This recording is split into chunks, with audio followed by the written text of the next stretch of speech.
ettaka lino lisangibwa Naguru ssaako ne Nakawa lyaweebwa kampuni ya OPEC Prime Properties okulikulaakulanya mu 2007 nga kwaliko abatabo ogwa ku 2011 okusobozesa kampuni eno okuzimba ku kalina omunaasula abantu wadde nga yalemererwa n'okutuusa kaakano oluvannyuma lw'okulema gavumenti yeddiza ekitundu ky'ettaka lino n'eriwa Aga Khan University okuzimbako essomero ly'eddwaliro.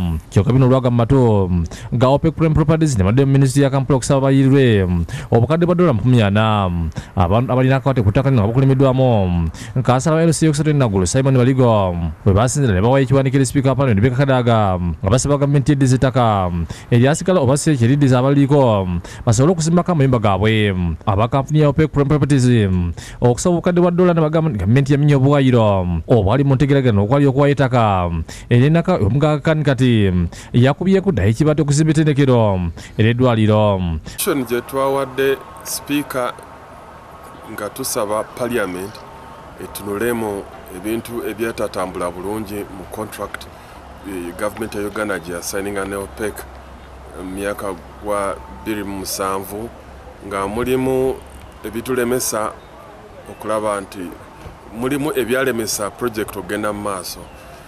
Tubadde tulina okwemulugomya mu kisooka ku speedi engeri gye bagobamu abantu abali mu Naguru Nakawa Housing Estate ate gavumenti ne OPEC Prime Properties Limited netateekamu maanyi kutandika kuzimba. Kyokka bo abalina akakwate ku ttaka lino nga bayalibwako mubaka w'ennaka Mayiko abaziguluka bagamba nti gavumenti eri kusinza mu bw'omusolo ze yonoona. Juzi wano omukulembeze w'eggwanga bwe yawa Nakawa Estate aba Aga Khan, OPEC yavaayo n'ekivumirira n'esaba gavumenti egiriirire obukadde bwa Amerika miliyoni 40 ng'ate tewali kye yali ekozeewo. Embaze ekumenya buli kawaayiro konna akali mu ndagaano gy'asayininga ne gavumenti kwe yali esobola okwesigama ne yeeddiza ettaka lino. Era kyennaku nnyo nti ssaawa eno minisitule ya Kampala eri mu nteeseganya n'OPEC okulaba engeri gye bayinza okugiriirira.